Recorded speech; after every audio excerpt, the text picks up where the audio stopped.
Merry Christmas and welcome to another video of this channel. In this video, I'll cover the story of the second half of Rusty Lake Roots. If you missed the video I made on the first half of Roots, here is a quick summary. Two brothers, William and Aldous, created the elixir. When Aldous drank it, he became Mr. Crow, while William died and became a corrupted soul. William's nephew James inherited his house, planted a tree, and later married Mary, and they had triplets, Samuel, Emma, and Albert. James found out about the elixir and tried to make it himself, which led to his death, while his dog became immortal. Emma and Samuel bullied Albert, leaving him half bald, with a large scar on his face. As revenge, Albert caused Emma's son, Frank, to fall into the well.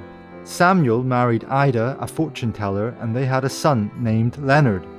Throughout the whole game, William tries to become reborn by collecting body parts from the family. So far we've seen the heart and the tongue. As I mentioned previously, in Roots, while we see things from the perspective of William's corrupted soul, the actions we take in the game are actually carried out by the other family members themselves. The next scene takes place in the garden in 1896, where Emma is creating a painting. Even though she's painting, Emma is still worrying about Frank. This is especially tragic as Frank is trapped in the well right next to where she's sitting. It's unclear why Frank couldn't just call for help, but since Albert was the only one who knew where Frank was, he was probably also the one keeping him alive. Maybe Albert threatened to kill Frank if he ever tried to cry out for help? After finishing her painting, Emma kills herself. The picture she painted was of her own death, like a suicide note. I think she killed herself because Frank disappeared, and this was probably what Albert was hoping for. He probably intended for Emma to kill herself as revenge for an incident that happened when they were 9 years old. The next scene takes place in the living room in 1896, where Albert is playing a game with Mary, Ida, and Samuel. Perhaps after causing the death of one sibling, Albert became a little less hostile toward his family. The family is playing some variation of the game Two Truths and a Lie, except with tarot cards, which was probably Ida's idea. There are three main events that happen in this scene. First, it turns out that Albert is secretly in love with Ida. Second, Albert is assigned the tarot card, the Devil, just as predicted. Third, after finishing the game, the beaked corrupted soul from 1885 appears, wearing a deer mask, which Albert proceeds to put on. It's still unclear who this beaked corrupted soul is. However, since it gives Albert the deer mask, an item which is important later on, it might be Mr. Crow's corrupted soul. Perhaps after the day of the lake, Mr. Crow became corrupted and travelled back in time to make sure things would go as they were supposed to, influencing Albert's decisions.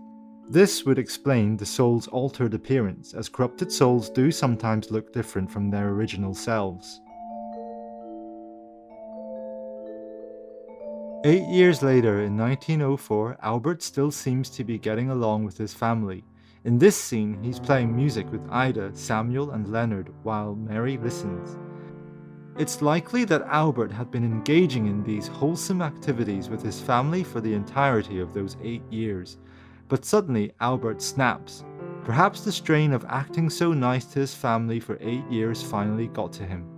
In the middle of the song, he suddenly heads to his room, taking Samuel and Ida to the window room, transitioning to another scene. We see Albert in his room, now wearing the deer mask. In the past within, we can see this deer mask makes Albert want to kill people and gives him the confidence and motivation to do so. Albert is holding voodoo dolls of Samuel and Ida. They seem to be the same ones Ida was using for her fortune telling. Somehow the voodoo dolls actually work. Albert uses them to set Samuel on fire. Then, using a pin, he causes a stake to appear and pierce Ida in the heart. Albert then uses scissors to remove Samuel and Ida's eyes, and they die, just as Ida predicted. Albert probably did this not just because of the incident from when they were 9 years old, but also because, in the past within, he says that Ida somehow broke his heart by marrying Samuel, so, in return, Albert broke Ida's heart in a much more literal fashion. Another part of the reason might have been because he'd suppressed his rage for 8 years, not to mention the influence the deer mask might have had on him. The eye of Ida and the eye of Samuel Vanderboom become the next two sacrifices. Albert then goes downstairs to the living room, pins the voodoo dolls to the wall and writes "There will be blood" with Samuel and Ida's blood. It appears that Leonard witnessed the entire scene, leaving him traumatized. Mary also saw it and died from the shock. The teeth of Mary Vanderboom are another sacrifice. In the next scene, we can see Albert in the secret lab, where a grate connects to Frank's well, and we see that Albert was keeping Frank alive through the grate. Albert somehow has one of Ida's eggs, likely taken after the voodoo scene, and kept inside the same box that the seed was stored in. Using some questionable methods, he artificially grows the egg into a baby, creating a daughter of Ida and Albert. On the wall there is a sketch labeling the baby as the Hindi word preta, meaning hungry ghost or corrupted soul. I don't know whether Albert was actually trying to create a corrupted soul here or if he just saw babies as hungry ghosts. Either way, despite the murders he committed to create her, Albert seems to develop genuine love for his daughter and calls her the greatest achievement of his life. She becomes Rose Vanderboom, a very important character in the series. In the next scene we see Rose, now 10 years old, in the attic. It seems the player is actually William's corrupted soul in this scene, as Rose directly addresses him. He communicates with Rose by using a Ouija board. He explains his plan to her, telling her that he needs sacrifices to be reborn, as well as timepieces. The timepieces are used to unlock the gate in the lab, but they are also symbolic, representing the end of the 3 branches. I'll look at them in more detail later. Anyway, Rose agrees to help William with his plan. It appears that even though Albert is driven by anger and violence, Rose prefers friendship and peace. After realizing the house is haunted by a corrupted soul, she decides to help him. In a scene that takes place 5 years earlier, we see Leonard in the garden, now an adult. In this scene, he's preparing to fight in World War I. The death of his parents have clearly shaped him, and he even kept a newspaper article about their death, so the trauma of it might have turned into his motivation to join the war. The newspaper also has a picture of William's corrupted soul. Strangely, the newspaper also mentions war being declared, but that would have happened 10 years after Samuel and Ida's death. It's a bit strange for a newspaper to cover events 10 years apart, especially one called the Daily Herald, but maybe it's just a continuity error. Because Albert killed his parents, this evidently left Leonard not wanting to be around people, preferring to be around nature instead. We can see that he even has a birdhouse. After assembling a motorcycle, Leonard rides off to fight in the war. It's hard to say exactly what happened during Leonard's 4 years at war, but in the next scene, which takes place in the shed a few months after the war ended, we can see his experiences in the form of flashbacks. The scenes are shown out of order, but I'll try to piece it together. Here's how I think the events went. After Leonard went to war, William went with him to ensure that Leonard would survive. Leonard needed to be alive to find the timepiece for William's rebirth ritual.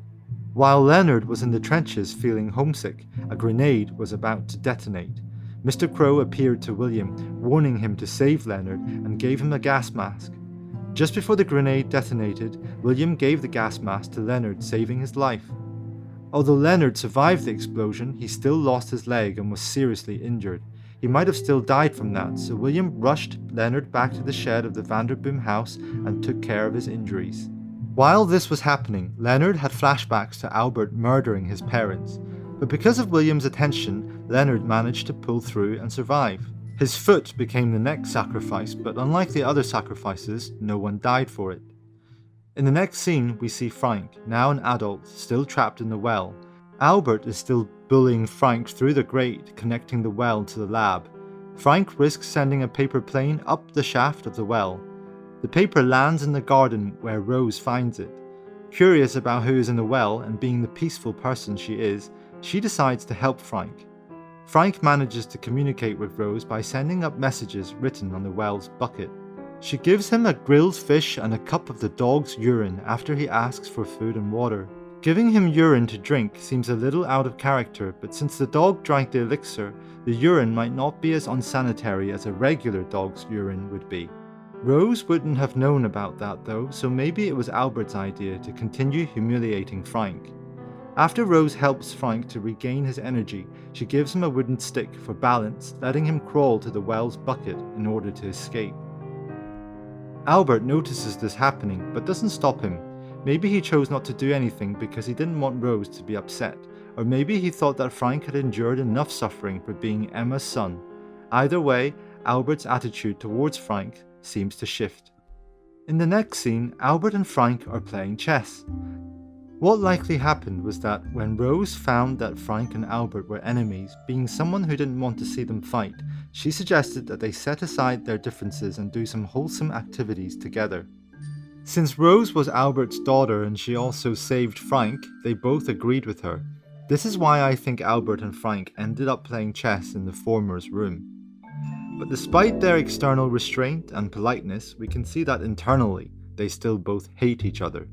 Now, the game of chess itself is clearly inaccurate and distorted for the sake of gameplay. There are only 2 pieces and random letters on the board, which obviously was not the case in reality. What is clearly the case in reality, however, is that Albert wins the chess match. It's made clear that the white king is Frank's and Albert captures Frank's king. To make it extremely clear that Albert won, the developers even gave Albert a crown to symbolize his victory, meaning Albert was definitely the victor. This clearly angers Frank, but he keeps his composure and they have another match. Once again, the details of the game are non-existent, but the outcome is clear. Albert wins again. After enduring Albert's bullying for 30 years and having to suppress his rage, Albert, winning 2 games of chess, finally pushes Frank over the edge.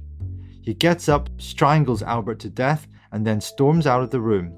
William removes Albert's brain and it becomes the next sacrifice.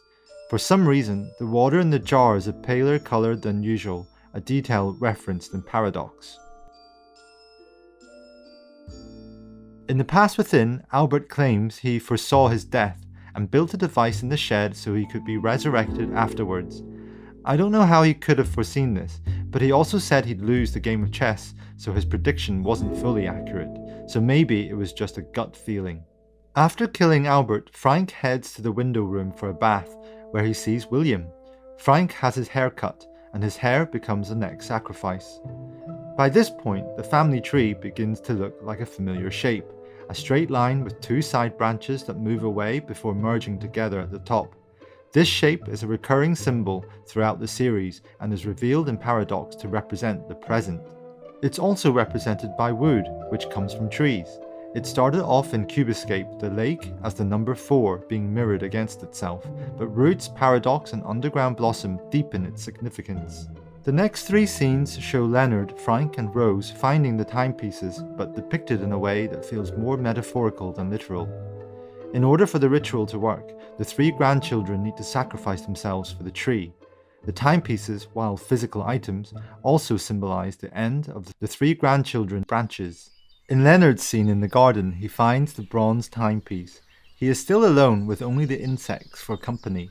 Using a treasure map, he digs up the timepiece with a shovel in-game. Considering this, along with the fact that the scene itself is called The Treasure, and Mr. Crow referred to the bronze timepiece as the treasure, perhaps Leonard views the timepiece as some kind of valuable treasure, convincing him to sacrifice himself for the ritual. Because of this, Leonard wearing the bronze timepiece may represent his willingness to give up his life for others. This mindset might have come from his time in the war. In Frank's scene, he is in the attic in emotional turmoil. Harvey finally delivers Emma's letter to him. Emma wrote to look for her in the stars, and Frank discovers a hidden room with a telescope. While stargazing, Emma appears in the stars and tells Frank to look closer at her letter. Mr. Crow also appears, reminding William to make sure the grandchildren, Leonard, Frank and Rose, find the timepieces. Maybe that conversation did happen, but their appearance in the stars has to be more of a metaphor. Perhaps Frank looked to the stars for guidance and was inspired to read the letter again. In-game, Frank uses a lens to discover the word love hidden in the letter. This could represent how Frank felt Emma's love for him in the letter, even after she died. Frank wearing the silver timepiece represents his internal conflicts being resolved, and his acceptance of Emma's death as well as his own fate. The letter secretly containing the word love and the word being used to find the timepiece is a metaphor for how the motherly love Emma showed in the letter helped him overcome his mental struggles, letting him die in peace. In Rose's scene, she visits the graveyard outside the chapel and visits her dead family's graves. That part might be literal, but what happens next is definitely only symbolic. Rose digs up the graves and uses her family's bones to create a new skeleton. This is a clear metaphor for the family's body parts being sacrificed for William's rebirth. However, 3 bones are already present, not taken from the graves.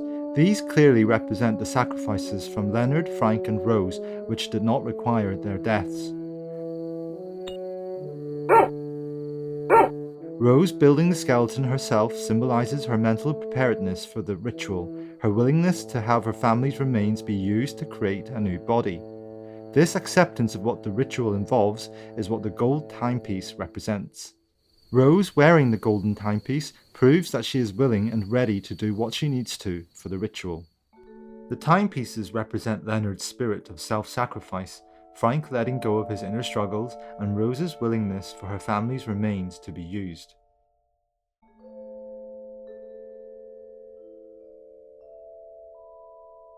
Only the 10th sacrifice remains.